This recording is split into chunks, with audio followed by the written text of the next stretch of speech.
assalaamu aleykum wa rahmatullahi wa barakaatuhu.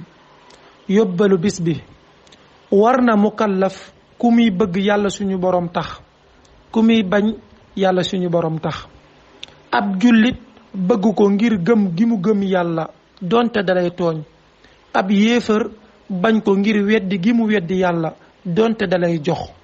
war na mukallaf muy digle lu baax di tere lu bon bu fekkee xam nga lu baax ak lu bon. te boo diglee wala nga tere aw ay wu gën a rëy du ca jóge, kon dagan na ci yow ngay diglee ka tere. bu fekkee boo nee na dañ mu dañ, kon dalay war. maanaam bu la suñu borom joxee doole ba boo nee mbir mii na dañ mu dañ, kon nga digle ne mu dañ, loola day nekk lu war ci yow.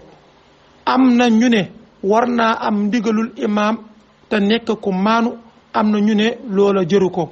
maanaam kiy diglee ka tere am na ñu ne charte la ci moom mu am ci ndigalul imaam, charte la ci moom it mu nekk ku maandu. am na ñu ne yooye ñaar du ca charte. ba tey la muy tere war naa nekk lu fës, nga xam ne du doon lu muy xencu wala lu muy dégmatu. ndax nit lu muy nëbbu kenn waru koo gëstu, moo xam ci boppam la nekk wala ab néegam wala ay loxoom. digle ak tere nag dañoo sosaloo lool, ndax ku la tere dara digal na la safaan ba. li ci ëpp itam ku la digal dara tere na la safaan ba.